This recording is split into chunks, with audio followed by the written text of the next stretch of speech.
स्वागत है प्यारे विद्यार्थियों आपका अध्याय 1 जिसमें हम ऑलरेडी पढ़ चुके हैं रासायनिक समीकरण यानी रासायनिक समीकरण एवं केमिकल रिएक्शन, जिसमें हम कल आपको पढ़ा चुके हैं। इसके बारे में पहली वीडियो में बताया है हमने। रासायनिक अभिक्रिया क्या होती है, मैग्नीशियम रिबन क्या होता है, रासायनिक अभिक्रिया होने की परिस्थितियाँ कौन सी हैं, रासायनिक समीकरण क्या है और रासायनिक समीकरण के भाग, अभिकारक व उत्पाद, ये सब हम आपको बता ही चुके हैं ऑलरेडी। उसके बाद हमने बताया था अभिकारक क्या होते हैं, उत्पाद क्या होते हैं, इन सब चीज़ों के बारे में हम आपको ऑलरेडी बता चुके हैं। ये संतुलित रासायनिक समीकरण ये सब हम बता चुके हैं। अब हम आगे बात करते हैं प्यारे विद्यार्थियों। ये भी हमने बताया था मैट्रिक परीक्षा में उससे पहले कि ये हमारे रसायन कहाँ से बने, कैसे आए, परिवर्तन क्या है, रसायन परिवर्तन क्या है और भौतिक परिवर्तन क्या है, ये सब भी हम कल आपको बता चुके हैं इस केमिस्ट्री मैट्रिक परीक्षा 2026 के अनुसार। तो अभी आयरन रस्टिंग ये सब हम ऑलरेडी आपको बता चुके हैं, और भौतिक परिवर्तन, पदार्थ में होने वाले परिवर्तन, जिसमें ये सब हम आपको ऑलरेडी नोट्स करा चुके हैं। आज हम करते हैं जैसे कल हमने 10 पॉइंट क्लियर कराए थे आपके, तो आज हम इसमें आगे बढ़ते हुए 11 पॉइंट क्लियर करते हैं। इसमें क्वेश्चन पूछा जाए अगर आपसे एनसीईआरटी के अंतर्गत कि रासायनिक समीकरण को संतुलित क्यों किया जाता है। तो रासायनिक समीकरण को संतुलित क्यों किया जाता है, इसमें ऑलरेडी बताया गया है द्रव्यमान संरक्षण के नियम के कारण। तो ये आप द्रव्यमान समीकरण का जो रिएक्शन का नियम है ये आप ऑलरेडी पढ़ चुके हैं। संतुलित समीकरण, इसमें आपको पहले हम बता देते हैं कि हमने इसमें पहले भी पढ़े हैं कि रासायनिक समीकरण के प्रकार क्या हैं। रासायनिक समीकरण दो प्रकार के होते हैं, संतुलित रासायनिक समीकरण और असंतुलित समीकरण रासायनिक समीकरण या कंकाली रासायनिक समीकरण। तो संतुलित रासायनिक समीकरण क्या है, जब अभिकारक व उत्पाद का द्रव्यमान बराबर होते हैं तो उसे क्या कहा जाता है, संतुलित समीकरण रासायनिक समीकरण कहा जाता है। असंतुलित रासायनिक समीकरण किसे कहा जाता है, जब अभिक्रिया में अभिकारक व उत्पाद के द्रव्यमान बराबर नहीं होते, उसे असंतुलित या उसको कंकाली रासायनिक समीकरण भी कहते हैं। तो ये सब चीज़ें हमने ऑलरेडी पढ़ ली हैं प्यारे विद्यार्थियों।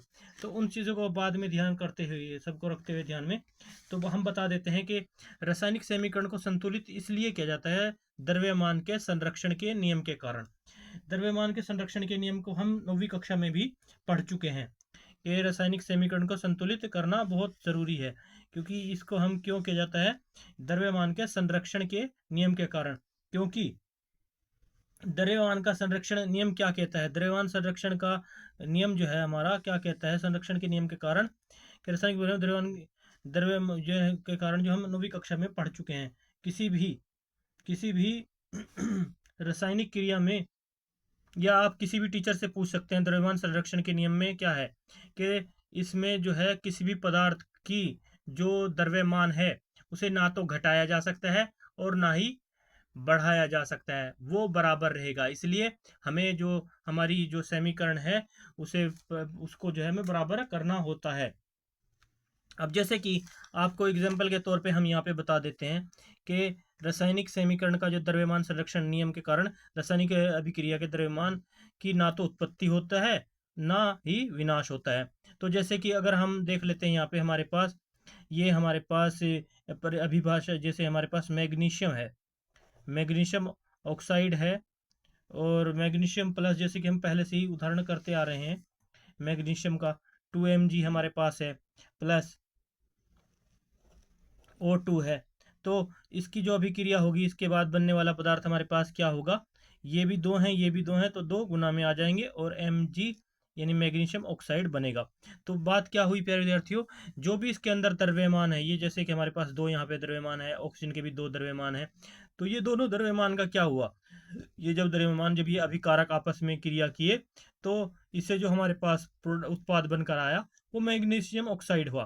तो इसी का यही नियम कहता है कि द्रव्यमान संरक्षण के नियम के कारण, संरक्षण का मतलब होता है सुरक्षित, इसमें जो द्रव्यमान है वो सुरक्षित रहता है, ना तो वो घटता है ना ही वो नष्ट होता है, ना ही वो कम होता है ना ही वो बढ़ता है, यानी बराबर रहता है। इसलिए हमें रासायनिक समीकरण को संतुलित करना आवश्यक है, इसलिए ये की जाती है।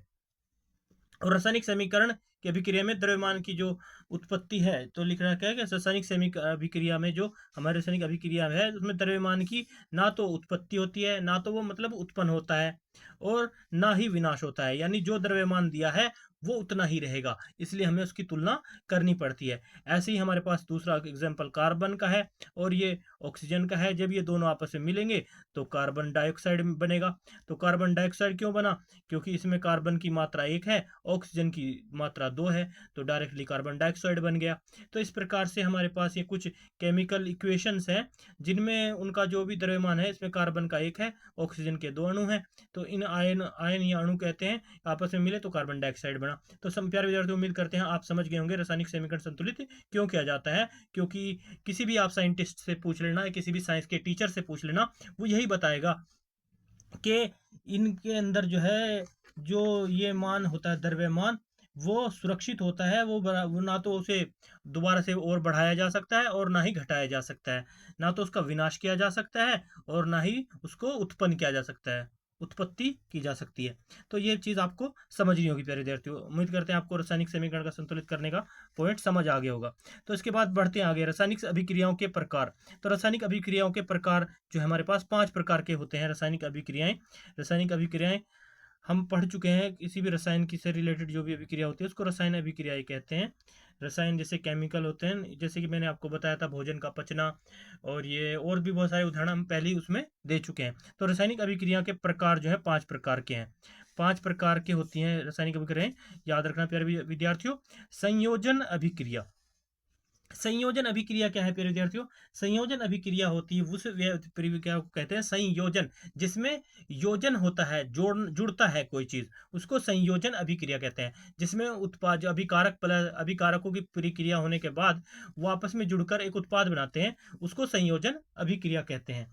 तो संयोजन अभिक्रिया के अंदर जो है योग योग होता है। जैसे इसमें भी आप इसी एग्जाम्पल को लेकर चल सकते हैं। दो मैग्नीशियम है प्लस ऑक्सीजन है, ये आपस में जो ये उत्पाद हैं, इसकी प्रक्रिया होकर ये अभिकारक दोनों जुड़कर क्या बन गए हमारे पास? मैग्नीशियम ऑक्साइड बन गए यहाँ पे। इसी प्रकार से कार्बन 1 है और ऑक्सीजन, ये ऑक्सीजन की 2 है, इसको भी जोड़ा तो ये भी हमारे पास क्या बन गया? Carbon dioxide.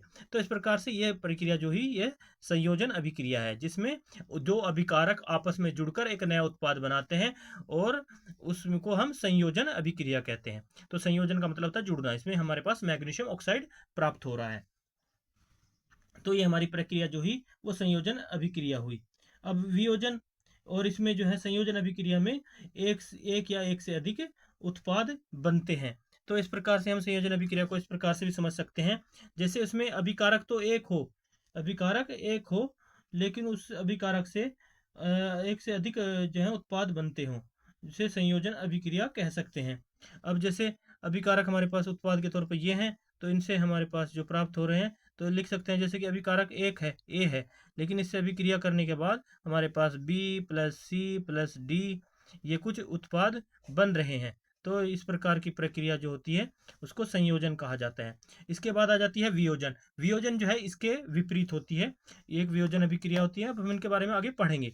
वियोजन का मतलब होता है टूटना, या टूटकर कोई क्रिया होना, उसको वियोजन अभिक्रिया कहा जाता है। तो आप इसे पहले नॉर्मली पढ़ लेते हैं, वियोजन, इनके अर्थों को समझ लेते हैं। विस्थापनीय प्रकार है। विस्थापन का मतलब होता है एक स्थान से एक अपना स्थान छोड़कर किसी और को विस्थापित करना। जैसे कुछ हमारे पास धातुएं होती हैं, वो विस्थापित हो जाती हैं, उनका जो एक्शन लेने का पॉइंट है वो ज़्यादा तेज होता है रिएक्शन करने का। रिएक्शन बोले तो अभिक्रिया करने का, तो वो रिएक्शन करते हैं। जैसे कि आदमियों में भी होता है ना, कोई जल्दी गुस्सा होता है, कोई कम गुस्सा होता है, कोई नॉर्मल रहता है, कोई बोलता ही नहीं कुछ, ऐसी को गलत बात बोल दो। तो इस प्रकार से यही विस्थापन अभिक्रिया है। उसमें विस्थापन का मतलब होता है कि कुछ पदार्थ जो है वो बहुत जल्दी रिएक्शन करते हैं किसी भी पदार्थ के स्थान पर, और जो उसके साथ पहले से ऑलरेडी वो पदार्थ होता है जुड़ा हुआ, जैसे जैसे कॉपर सल्फेट है, और उसको अगर आयरन से कर देंगे गुणा, तो यहाँ पे आयरन सल्फेट जल्दी बन जाएगा, क्योंकि आयरन जो है कॉपर से बहुत जल्दी तेज गलती से क्रिया करता है। तो हम इसमें कई धातुओं को ले सकते हैं, जैसे कि हमारे पास एल्यूमिनियम हो गया, आयरन हो गया, Fe कहते हैं आयरन को, और हमारे पास और भी कई हैं इनके एग्जांपल, Fe आयरन हो गया, और कई रूप से इनको हम जानते हैं, जैसे आयरन को हो गया Fe कह देते हैं, सोडियम हो गया हमारा, सोडियम हो गया, कार्बन हो गया, और भी बहुत सारी धातुएं होती हैं, जैसे iron, sodium, iron, aluminium, iron, sodium और मैग्नीशियम और जिंक भी होती है, और कोबाल्ट भी होती हैं, बहुत सारी होती हैं प्यारे विद्यार्थियों। तो इनका जो सिस्टम होता है, बस यही कहने का मकसद होता है कि ये कुछ ज़्यादा रिएक्शन करने वाले होते हैं हमारे। आपने पीरियोडिक टेबल तो पढ़ी होगी ना, उसमें धातुएं और अधातुओं का मिक्स रूप होता है। तो उसमें कुछ जो हमारी धातुएं होती हैं वो बहुत ज़्यादा रिएक्शन करने वाली होती हैं, तो उनका अपना अपना स्वभाव होता है। तो इसलिए विस्थापन जो विधि है उसमें यही होता है। तो आपको बस ये याद रखना है कि हमारी रासायनिक अभिक्रियाओं के प्रकार 5 हैं। संयोजन अभिक्रिया, जिसमें जो अभिकारक प्लस अभिकारकों को क्रिया करके जो उत्पाद बनता है ये इसमें जुड़ते हैं। वियोजन में जो है उत्पाद जो है वो अभिकारकों में टूटता है, उसमें कोई जो भी अभिकारक है या जो भी हमारे पास दिया होगा प्रोडक्ट, उसको तोड़ा जाता है, उसको वियोजन अभिक्रिया कहते हैं। विस्थापन अभिक्रिया में जो है रिएक्शन के ऊपर डिपेंड करती है ये धातुओं के, जो एक का स्थान दूसरे स्थान ले लेती हैं। थोड़ा हम विस्तार से आगे पढ़ेंगे इनके बारे में, उससे पहले हम इनको बस आपको रिवाइज करा देते हैं तो आपको याद रहे। रासायनिक अभिक्रिया के प्रकार कितने हैं? 5 प्रकार की होती है। संयोजन अभिक्रिया, वियोजन अभिक्रिया, विस्थापन अभिक्रिया। मैंने बता दिया विस्थापन में क्या होता है, ये एक धातु की स्थान पर दूसरी धातु आ जाती है, जिसका रिएक्शन पॉइंट ज्यादा होता है, जो ज्यादा रिएक्शन करने वाली होती है। द्विविस्थापन अभिक्रिया किसे कहते हैं? द्विविस्थापन अभिक्रिया उस अभिक्रिया को कहते हैं जिसमें हमारे पास जो है पार्टिकल होते हैं, जिसमें आयन होते हैं, वो आयन किन्हें कहते हैं? आयन के बारे में आपने पढ़ा है, पहले भी 9वीं कक्षा में भी पढ़ा है आयन के बारे में, और आगे इसी चैप्टर में हम पढ़ेंगे, तीसरे चैप्टर के अंदर, जिसमें आयन जो हमारे होते हैं उनको पॉजिटिव और नेगेटिव चार्ज वाले पार्टिकल कहा जाता है। पॉजिटिव आर्टिकल कौन से होते हैं? पॉजिटिव आर्टिकल जिनके ऊपर पॉजिटिव चार्ज होता है और जिनके ऊपर नेगेटिव चार्ज होता है उन्हें गैसें कहा जाता है। पॉजिटिव जितनी भी धातुएं होती हैं उनके ऊपर धनात्मक चार्ज होता है, धनात्मक आवेश होता है। तो इस प्रकार से हमें पढ़ेंगे प्यारे विद्यार्थियों। इसके बाद रेडॉक्स क्या है, द्विविस्थापन विधि में हम थोड़ा ये आगे विस्तार से पढ़ेंगे। उसमें भी हमारा विस्थापन होता है, चार्ज एक दूसरे में ट्रांसफर होते हैं। तो इसके बाद होता है रेडॉक्स अभिक्रिया क्या है? रेडॉक्स अभिक्रिया क्या है? रेडॉक्स अभिक्रिया क्या है? रेडॉक्स अभिक्रिया भी एक ऑक्सीजन का और हाइड्रोजन के ऊपर डिपेंड करती है। इसके अंदर दो ही पॉइंट होते हैं, एक उप उपचयन और दूसरा होता है एक उपचयन और एक उपचयन। एक उपचयन होता है, एक अपचयन होता है, जिसमें ऑक्सीजन का उपचयन जिसे कहते हैं, उप मतलब छोटा, चयन चुनाव एक तरह से, जिसके अंदर जो है उपचयन, इस प्रक्रिया का नाम रखा गया है। और रिडॉक्स में इसकी परिभाषा ज़्यादा इंपॉर्टेंट नहीं दी गई है, बस इसमें आपको समझना यही है, रिडॉक्स अभिक्रिया वह प्रक्रिया होती है, अभिक्रिया होती है जिसमें ऑक्सीजन की मात्रा जो है, ऑक्सीजन की मात्रा जो है इसमें अपचयन और अपचयन दोनों प्रक्रियाएं होती हैं। एक में तो ऑक्सीजन की मात्रा बढ़ती है और ऑक्सीजन की मात्रा बढ़ती है तो उसको उपचयन कहा जाता है, और इसमें हाइड्रोजन की मात्रा घट जाती है। इसके अंदर दो प्रक्रियाएं आती हैं, एक उपचयन और एक अपचयन। उपचयन उसे कहा जाता है, वो हम आगे भी पढ़ेंगे, उसमें जिसमें ऑक्सीजन की मात्रा बढ़ जाती है और हाइड्रोजन की मात्रा घटती है, हाइड्रोजन का ह्रास होता है। लेकिन यहाँ पे हास्य वर्ड है, वो हम आगे बढ़ेंगे आपको, लेकिन ह्रास वर्ड होता है सही। तो रिडक्स अभिक्रिया उसको कहा जाता है। तो संयोजन अभिक्रिया के बारे में पढ़ लेते हैं। जब दो या दो से अधिक अभिकारक मिलकर एक उत्पाद बनाते हैं, जैसे हमारे पास मैंने पहले भी आपको एग्जांपल बताया था कि जब जब दो या दो से अधिक अभिकारक मैंने आपको ऑलरेडी बताया था अभिकारक क्या होते हैं। अभिकारक मैंने आपको इससे पिछली प्रश्नावली में पढ़ाया था कि वह पदार्थ जो रासायनिक अभिक्रिया में भाग लेता है उसको अभिकारक कहते हैं। अब और उत्पाद क्या होता है? अभिक्रिया में होने के बाद नए बनने वाले पदार्थों को उत्पाद कहते हैं। तो ये भी मैंने पहले ही बता चुके हैं आपको। तो जब दो या दो से अधिक अभिकारक मिलकर एक उत्पाद बनाते हैं तो उसे क्या कहते हैं? संयोजन अभिक्रिया, यानी इसमें पदार्थ जुड़कर बनाते हैं, जुड़ता है। तो इसमें कार्बन प्लस ऑक्सीजन को जोड़ा तो कार्बन डाइऑक्साइड बना, और मैग्नीशियम ऑक्साइड जो है 2 है इसकी मात्रा, और ऑक्सीजन को जोड़ा तो इसलिए गुणा करके आगे आ जाएंगे 2, तो ये मैग्नीशियम ऑक्साइड बना। इस प्रकार से प्यारे विद्यार्थियों आप समझ सकते हैं कि हमारे पास ये संयोजन अभिक्रिया इस प्रकार से होती है।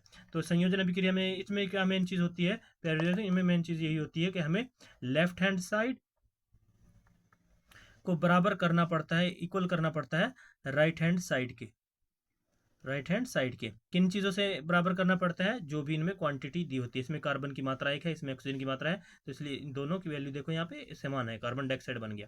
तो इस प्रकार से प्यारे विद्यार्थियों आपको समझना होगा, और ये इसी के अंदर ही सारी बातें क्लियर हो जाती हैं। यहीं पे हम इसको रासायनिक समीकरण को संतुलित कर रहे हैं, यही संतुलित यानी बैलेंस करना होता है। इसके बाद बात कर लेते हैं प्यारे विद्यार्थियों वियोजन की। वियोजन अभिक्रिया क्या है? वियोजन अभिक्रिया में हम कहेंगे जब एक अभिकारक टूटकर दो या दो से अधिक उत्पाद का निर्माण करता है, उसको वियोजन कहते हैं। वियोजन का मतलब टूटना। जैसे हम देखते हैं ना, वियोग हो गया, हिंदी का वर्ड भी है वियोजन, वियोग के वहां से वियोग है ना, टूटना। तो इससे भी आप नॉर्मली समझ सकते हो। जब एक अभिकारक टूटकर दो या दो से अधिक जो है उत्पाद का निर्माण करता है, उसे क्या कहते हैं हम?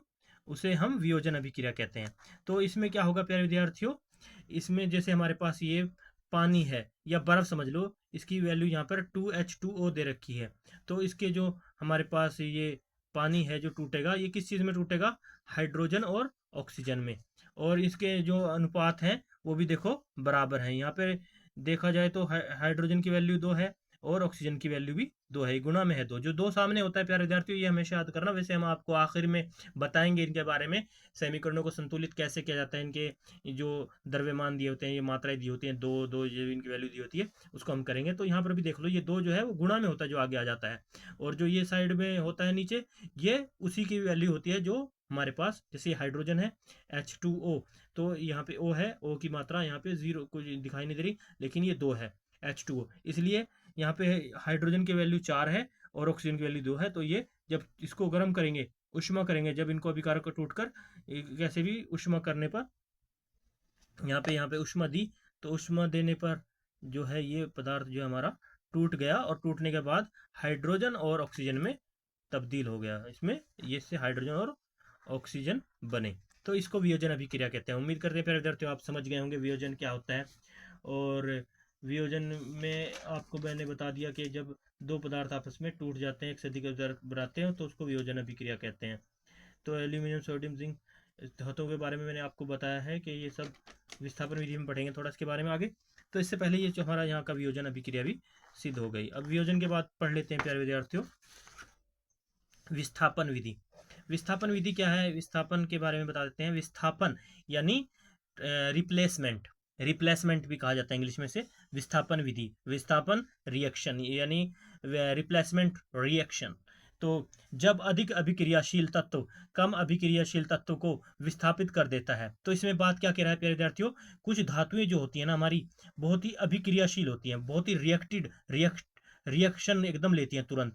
तो तत्व होते हैं तो, और कम और अभिक्रियाशील तत्व को विस्थापित कर देती है। तो ऐसी तत्व को विस्थापित कर देती है मतलब हटा देती है। जैसे अभी हमें यहाँ पे कॉपर सल्फेट है, कॉपर सल्फेट का उदाहरण लिया है। यहाँ पे कॉपर बोलते हैं, हमारी जो कॉपर ये पीतल की धातु होती है। कॉपर सल्फेट के साथ आयरन जब अभिक्रिया करता है, तो आयरन जो है वो अधिक क्रियाशील है, किससे? कॉपर से ज्यादा। तो इसमें क्या पोजीशन होगी प्यारे विद्यार्थियों? इसमें पोजीशन ये होगी, जब हमारा कॉपर के साथ रिएक्शन करेगा ये चीज़, तो इसमें जो है कॉपर सल्फेट में क्या होगा, जो इसमें हमारे पास जैसे सोडियम सल्फेट दे रखा है या कॉपर सल्फेट दे रखा है, तो इनमें जो है जो कॉपर सल्फेट है, तो यहाँ पे सबसे पहले इसके उदाहरण के समझ लेते हैं हम। द्विस्थापन विधि हो या कॉपर सल्फेट विधि हो, इसमें जो हमारे पास कॉपर सल्फेट दे रखा है, तो जो आयरन है हमारे पास, जैसे धातुएं होती हैं जो बहुत ज़्यादा रिएक्शन करने वाली होती हैं, जैसे हमारे पास ए सिल्वर हो गई, इसको Ag से शो करते हैं। Fe आयरन हो गया हमारा, इसको आयरन बोलते हैं। इसके बाद पोटेशियम हो गया, के तौर पे जानते हैं इसको। तो इसमें से जो कुछ धातुएं होती हैं हमारी, एल्यूमिनियम हो गया, एल्यूमिनियम, सोडियम, सोडियम, Au के नाम से हम एल्यूमिनियम को जानते हैं, Au के तौर पे, और सोडियम को N के नाम से, और जिंक को Zn के नाम से। तो जब जब यहाँ पे बात आ रही है कॉपर की, तो कॉपर भी एक धातु है। और सल्फेट, सल्फेट जो है, सल्फ्यूरेट जो भी एक है, सल्फर गैस होती है और इसमें ऑक्सीजन जुड़ी होती है, तो ये सल्फेट बन जाती है। तो कॉपर सल्फेट है हमारे पास। जब इसकी क्रिया जब ये आयरन के संपर्क में आती है, तो आयरन के साथ जुड़ने के बाद कॉपर सल्फेट का जो है वो आयरन सल्फेट हो जाता है और कॉपर अलग हो जाता है। तो इस प्रकार से कॉपर अलग हो गया और इससे हमारा क्या बना, आयरन सल्फेट बना, क्योंकि आयरन जो है कॉपर से ज़्यादा अधिक क्रियाशील है। इसलिए आप इस चीज़ को याद रखना। विस्थापन की वजह से, विस्थापन के आगे हम पढ़ लेते हैं कि विस्थापन की वजह से यह होती है, अधिक अभिक्रियाशील तत्व कम अभिक्रियाशील तत्व को विस्थापित कर देता है। विस्थापित का मतलब होता है हटा देता है, तो लिखेंगे विस्थापित का मतलब होता है हटा देना, हटा देता है, हटा देता है। तो यहाँ पे आयरन ने क्या किया, कॉपर को हटा दिया और खुद क्या बन गया, यहाँ पे हटा दिया इसने, तो क्या बन गया, कॉपर सल्फेट को हटाकर आयरन सल्फेट हो गया, तो इसको हम आयरन सल्फेट कहेंगे, प्लस कॉपर निकल गया साइड में। तो प्यारे विद्यार्थियों, उम्मीद करते हैं आपको यहाँ तक समझ में आ गया होगा। अब इसके बाद कर लेते हैं द्वि विस्थापन विधि अभिक्रिया। द्विविस्थापन अभिक्रिया क्या है, जब अभिकारकों के बीच आयन का आदान प्रदान, यहाँ पे इन्होंने गलत लिखा है इसलिए इसको आदान ऐसे लिखेंगे, आदान प्रदान होता है, तो उसे द्विविस्थापन कहते हैं, द्विविस्थापन अभिक्रिया कहते हैं। तो प्यारे विद्यार्थियों, जब अभिकारकों के बीच आयन का आदान प्रदान होता है, तो आयन क्या होते हैं प्यारे विद्यार्थियों, आयन होते हैं हमारे पॉजिटिव और नेगेटिव चार्ज, जिन्हें हम अब आने वाली अगली कक्षा में, अगले तीसरे चैप्टर में पढ़ेंगे, इसी साइंस में, केमिस्ट्री में। तो उन्हें आयन आयन कहा जाता है। और आयन आप पहले भी ऑलरेडी पढ़ चुके हैं, आयन अणु, इन पे जिन पे पॉजिटिव और नेगेटिव चार्ज होता है उनके बारे में। और मैं बता दूं प्यारे विद्यार्थियों, जितनी भी हमारी मेटल्स होती हैं, जितनी भी मेटल होती है ना, मेटल के ऊपर जो है हमारा हमेशा पॉजिटिव चार्ज होता है। कौन सा चार्ज होता है, पॉजिटिव। और जितनी भी गैसें हैं, जितनी भी गैस हैं, उनके ऊपर ज़्यादातर नेगेटिव चार्ज होता है। ये पॉइंट आप नोट करके रखना, इसको आप नोट कर लेना कि जो भी हमारी गैसें हैं उनके ऊपर जो है हमेशा नेगेटिव चार्ज होता है। तो पार्टिकल चार्ज होते हैं जिनके ऊपर, इनको इसको इनके बारे में, उनको आयन कहते हैं। जो चार्ज होता है आयन उन्हें कहा जाता है। जब अभिकारकों के बीच आयन का, यानी इन चार्ज, जो आयन का मतलब होता है एक तरह के चार्ज होते हैं, पॉजिटिव और नेगेटिव चार्जों का आदान प्रदान होता है, यानी एक दूसरे को लेना और देना होता है, उसे द्विस्थापन अभिक्रिया कहते हैं। तो इसमें जैसे सोडियम सोडियम है और यहाँ पे सोडियम सल्फेट है, प्लस बेरियम क्लोराइड है।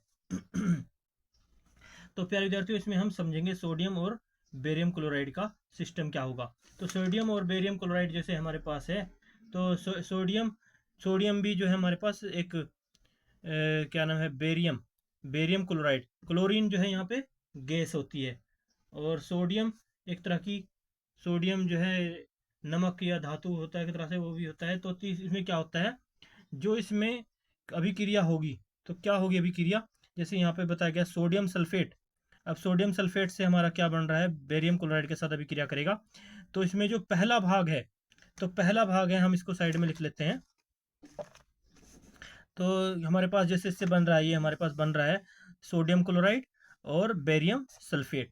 तो इसमें क्या हुआ प्यारे विद्यार्थियों, इसमें पॉइंट ये है कि जो हमारी क्लोरीन है, इसमें क्लोराइड है ना, ये क्लोराइड होता है, इन केसों के ऊपर जो है नेगेटिव चार्ज होता है। और सोडियम सल्फेट और बेरियम जो है एक धातु है। तो बेरियम सल्फेट बनेगा, तो सोडियम भी एक तरह की, सोडियम सोडा होता है, गैस होती है एक तरह से। सोडियम जो है हमारे पास, धातु तो नहीं होती, सोडियम से नमक बनता है, ये बोलता है घोल होता है इस तरह से। तो सोडियम धातु ही होती है। तो इसलिए जो है इसमें क्या रूल होगा, इसमें जो सल्फेट है, जो पहला पॉइंट है, सोडियम क्लोराइड बनेगा। तो इनके आपस में आयन मिल जाएंगे। तो इसमें क्या होता है, आयन क्यों मिल गए यहाँ पे प्यारे विद्यार्थियों, तो इसमें हम इस अभी क्रिया को दिखाते हैं, सोडियम 2 प्लस सल्फेट। इसका रूल ये है, ये जब इसको आपस में हम प्रक्रिया करेंगे, अभिक्रिया करेंगे किसके साथ, बेरियम क्लोराइड के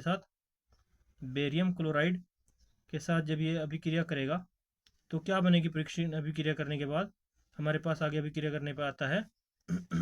तो इसे थोड़ा बड़े पेज पर कर लेते हैं प्यारे विद्यार्थियों, ताकि आपको अच्छे से समझ में आ जाए। सोडियम की 2 मात्रा है, यहाँ पे 2 द्रव्यमान है, सल्फेट ऑक्सीजन के 4 है, सल्फर 1, प्लस बेरियम क्लोराइड के साथ अभिक्रिया करता है ये बेरियम क्लोराइड। तो क्रिया करने पर क्या प्राप्त होगा, अगर गर्म करेंगे इसको या कुछ भी करेंगे, तो इसके एक तो आयन चेंज हो जाएंगे। तो इसमें एक रूल ये है कि इससे क्या बनेगा हमारा, जो ये पहला पार्ट है सोडियम सल्फेट का, तो ये क्रिया करेगा, सल्फेट जो अभी क्रिया करेगा वो किससे क्रिया करेगा, बेरियम से, बेरियम धातु से। इसके साथ इसकी दूसरे की इससे होगी, और जो पहले की होगी उसके अंतिम से होगी, तीसरे से की, पहले की दूसरे से और दूसरे की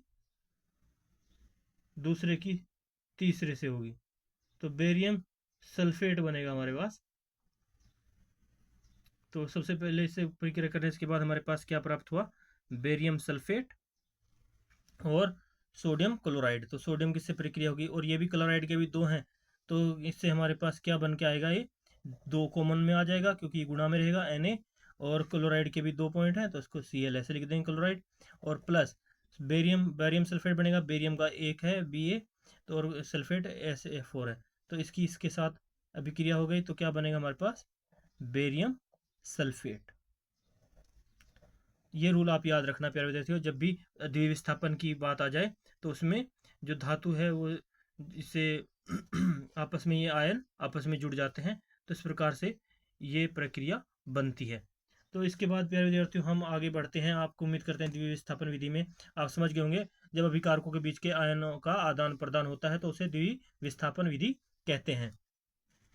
तो ये हो गई द्विविस्थापन की बात प्यारे विद्यार्थियों। इसके बाद आ जाती है रेडॉक्स अभिक्रिया। रेडॉक्स अभिक्रिया भी के प्रकार क्या है, रेडॉक्स अभिक्रिया जो है ये दो प्रकार की होती है, उपचयन और एक अपचयन। उपचयन क्या होता है, अब आगे पढ़ लेते हैं प्यारे विद्यार्थियों। उपचयन, उपचयन मतलब छोटा चयन, अपचयन बड़ा बढ़ा हुआ चयन, यानी जिसमें बढ़ जाती है कोई मात्रा, तो उसके बारे में ही बात करेंगे। तो किसकी मात्रा बढ़ती है और किसकी घटती है, इसमें यही डिस्कशन होने वाला है रिडॉक्स अभिक्रिया में। इसका नाम प्यारे विद्यार्थियों आप घबराना नहीं, इसको रिडॉक्स अभिक्रिया इसलिए कहते हैं क्योंकि रिडॉक्स नाम है इस अभिक्रिया का। तो उपचयन की बात कर रहे थे प्यारे विद्यार्थियों। तो उपचयन अभिक्रिया क्या है, इसमें ऑक्सीजन की वृद्धि होती है। पहला पॉइंट इसका क्या होता है, अपचयन अभिक्रिया वह होती है जिसमें उपचयन यानी उपचयन इसमें ऑक्सीजन की वृद्धि होती है और हाइड्रोजन का ह्रास होता है। यहाँ पे हास्य लिखा है लेकिन ये वर्ड ह्रास है प्यारे विद्यार्थियों, ह्रास, ह्रास, ह्रास कहेंगे इसको, मतलब कमी होती है, यानी ह्रास होता है, कमी होती है, ह्रास वर्ड है। तो हाइड्रोजन का हास्य होता, हास्य यानी कमी, ह्रास, उसको कमी कहते हैं, हाइड्रोजन की कमी, और ऑक्सीजन की बढ़ोतरी है, ऑक्सीजन का बढ़ जाना उस किसी भी प्रक्रिया में, तो उसको क्या कहते हैं हम, उस प्रक्रिया को उपचयन कहते हैं। याद रखना प्यारे विद्यार्थी, तो उसका नाम उपचयन, उप का मतलब ऐसे छोटा होता है, तो याद रखना छोटा हो गया मतलब जिसमें हाइड्रोजन कम हो जाए और ऑक्सीजन बढ़ जाए, उसको उपचयन कहते हैं। ये याद रख लेना इस पॉइंट को रिमेंबर करने के लिए। अब आ जाते हैं रिएक्शन में, जो भी क्रिया होती है इसमें, ये अभिकारक है हमारे कॉपर और ऑक्सीजन, जब ये दोनों आपस में क्रिया करते हैं तो देखो यहाँ पे क्या होता है, यहाँ पे हमारे पास ऑक्सीजन की वैल्यू जो है वो 2 है और कॉपर की वैल्यू भी 2 है, तो यह अभिक्रिया हुई तो ये क्या बन गया हमारा, कॉपर ऑक्साइड हो गया। तो कॉपर ऑक्साइड हो गया यहाँ पे, तो इसमें ऑक्सीजन की वैल्यू भी कॉपर के साथ जुड़कर, 2 कॉपर है 2 ऑक्सीजन है तो समान हो गई रिएक्शन, तो इसमें ऑक्सीजन की वृद्धि हो गई और हाइड्रोजन, हाइड्रोजन का ह्रास्य, तो उसको हम क्या कहते हैं, उपचयन अभिक्रिया कहते हैं। बस इस रिएक्शन इसको हमने दे दिया एक उदाहरण के तौर पे। तो इसके बाद हम करते हैं अपचयन की बात, जो इसके उपचयन की उल्ट होती है। अप मतलब ऊपर, जिसमें बढ़ती है, बढ़ना। अप यहाँ पे एक पॉइंट दे रखा, आपको आप समझना है कि जिसमें बढ़ोतरी हो, बस आप हाइड्रोजन पॉइंट को पकड़ के चलना। पर ऑक्सीजन का इसमें इसके उल्ट होता है, ऑक्सीजन का ह्रास यानी ऑक्सीजन का कमी, घटना या कमी होना, उसमें को अपचयन अभिक्रिया कहते हैं। और हाइड्रोजन की वृद्धि, उसको उसका हाइड्रोजन की वृद्धि होने को अपचयन प्रक्रिया में लाया जाता है। तो रिडॉक्स अभिक्रिया क्या हुई, रिडॉक्स अभिक्रिया वह अभिक्रिया हुई जिसमें दोनों प्रक्रियाएं होती हैं, उपचयन भी होता है और अपचयन भी होता है। अब जैसे कॉपर ऑक्साइड है, इसमें प्लस हाइड्रोजन को जोड़ेंगे, तो कॉपर ऑक्साइड को जब हम गर्म करेंगे तो इससे एक तो कॉपर निकलेगा और पानी बनेगा। तो इसमें क्या हो रहा है प्यारे विद्यार्थियों, तो इसमें दोनों प्रक्रियाएं हो रही हैं, इसमें उपचयन भी हो रहा है और अपचयन भी हो रहा है। उपचयन कहाँ पे हो रहा है कि यहाँ पे जो है ऑक्सीजन जो है कॉपर प्लस इसके साथ वो कर रही है रिएक्शन, तो ऑक्सीजन यहाँ पर बढ़ गई है, बढ़ना, ऑक्सीजन की मात्रा यहाँ पर, अपचयन इसके उल्टा होता है, कॉपर ऑक्साइड को जब हम हीट देंगे तो इससे कॉपर और ऑक्सीजन ये प्रक्रिया बनेगी। जैसे कि हम बताते हैं दूसरे इसमें उदाहरण पे तौर पे, यहाँ पे आपको कॉपर ऑक्साइड यहाँ पे एक दिखा देते हैं आपको, इसमें तो हाइड्रोजन से क्रिया कराई गई, और दूसरी एक और करते हैं, कॉपर ऑक्साइड। कॉपर ऑक्साइड है हमारे पास दो, ऐसे पॉइंट के तौर पे ले लेते हैं। अगर इसको जो है उसमें तोड़ते हैं, जिसमें टूट जाता है, तो ये अभिक्रिया में हमारी जो है अपचयन प्रक्रिया में ले लेते हैं इसको। अपचयन में जिसमें हाइड्रोजन में कॉपर की ऑक्सीजन की मात्रा घट जाती है और हाइड्रोजन की मात्रा बढ़ जाती है। तो इसमें देखो हाइड्रोजन की मात्रा यहाँ पे है, तो H2O, ये हाइड्रोजन ऑक्सीजन कम हो गया और हाइड्रोजन की वैल्यू बढ़ गई। तो ये कौन सी प्रक्रिया हुई? रिडक्स। और इसमें ऑक्सीजन एक है, तो हाइड्रोजन वो है दो है। तो जिसमें हाइड्रोजन की वैल्यू बढ़ जाए उसको अपचयन कहा जाता है, और जिसमें हाइड्रोजन की वैल्यू घट जाए उसको उपचयन कहा जाता है। तो इसी में हम क्या करते हैं, कॉपर ऑक्साइड को जब हम हीट देते हैं, यहाँ पे हीट देते हैं, तो यहाँ पे लिख लेते हैं कॉपर ऑक्साइड, और इसको तोड़ेंगे हीट देने पर। तो यहाँ पे हीट दिया हमने इसको, तो हीट करने पर क्या बना हमारे पास? कॉपर और ऑक्सीजन, 2COU कॉपर बन गया, प्लस O2, दो ऑक्सीजन के बन गए। तो इस जिसमें रिडक्स दोनों प्रक्रियाएं होती है, जिसमें उपचयन भी हो और जिसमें अपचयन भी हो, उस प्रक्रिया को हम क्या कहते हैं? उसको हम रेडॉक्स अभिक्रिया कहते हैं।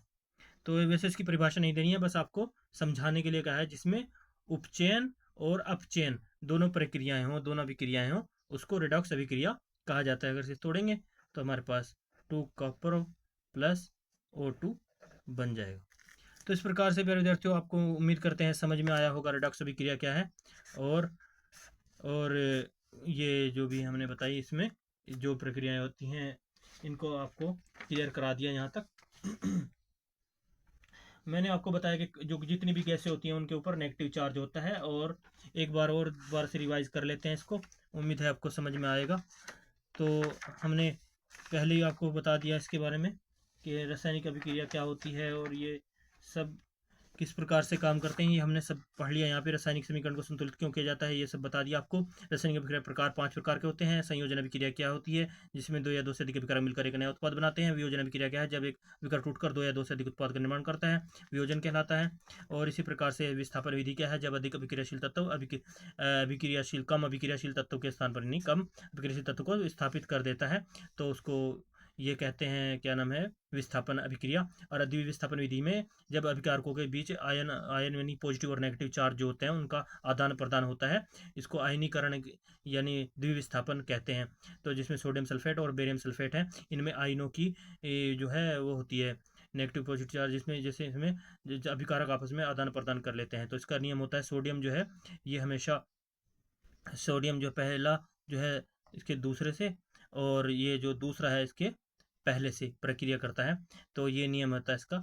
तो इसमें जब ये बेरियम सोडियम क्लोराइड बनेगा प्लस इससे बेरियम सल्फेट बनेगा। तो रिडक्स अभिक्रिया के बारे में बता दिया, जिसमें उपचयन और अपचयन होता है। उपचयन उसमें बताया था ऑक्सीजन की वृद्धि होना और हाइड्रोजन का कमी होना या ह्रास होना। तो जैसे इसके प्रक्रिया कॉपर प्लस ऑक्सीजन को जोड़ेंगे, दो कॉपर है तो इसमें ऑक्सीजन जो है तो इसमें तो वैल्यू दिखा रहा है एक ही है, लेकिन ये कॉपर ऑक्साइड हो गया, यहाँ पे ऑक्सीजन खत्म हो गई एक तरह से, एक पॉइंट कट गया इसका। तो इस प्रकार से, लेकिन ऑक्सीजन का हाशिया इसमें अपचयन क्या होता है? जिसमें ऑक्सीजन का कमी हो और हाइड्रोजन की बढ़ोतरी हो। इसमें देखो कॉपर ऑक्साइड प्लस को हीट करते हैं, तो इसमें कॉपर को गर्म किया, तो ये जो भी क्रिया है इसमें कॉपर को दिखाया जा रहा है, तो इसमें कॉपर एक हो गया और ऑक्सीजन ऑक्सीजन भी इसमें दो हो गई। तो ये भी क्रिया तो हमारी पहले वाले पॉइंट की है, सॉरी चाहेंगे, ये हमारी इस पॉइंट के लिए है, लेकिन इसमें हीट करेंगे तो ऑक्सीजन अलग हो जाती है, तो कॉपर कॉपर बचा, ऊष्मा बची। तो इस तरह से इसके अंदर भी हमने क्लियर किया ऑक्सीजन का कमी होना और हाइड्रोजन की वृद्धि को होना। तो इसके लिए हाइड्रोजन के लिए रिडक्स अभिक्रिया में ये अभिक्रिया सही रहेगी, इस ये वाली, सॉरी, ये इसमें क्या हुआ, कॉपर ऑक्साइड को प्लस हाइड्रोजन को गर्म किया, तो इसमें कॉपर अलग हो गया, तो कॉपर का एक पॉइंट हो गया और ऑक्सीजन H2O में तब्दील हो गई और हाइड्रोजन इसमें दो निकली, तो ये गर्म करने पर। तो इस प्रकार से उम्मीद करते हैं प्यारे विद्यार्थियों आपको समझ में आ रहा होगा, और इस प्रकार से ये पूरी परिभाषा हमने दे दी आपको। इसके बाद हम नेक्स्ट आगे का सवाल इसी पर यानी जो हमारा ये अध्याय है आगे भी सोल्व करेंगे। हमारा और भाग हैं, ये नोट्स हैं, इनको आप नोट कर लेना, ये बहुत वेरी इंपॉर्टेंट नोट्स हैं, एनसीईआरटी के अंतर्गत आते हैं और बहुत इंपॉर्टेंट है, आगे भी हम आपको समझाएंगे। और यही फर्स्ट हमारा अध्याय है। तब तक के लिए बाय बाय।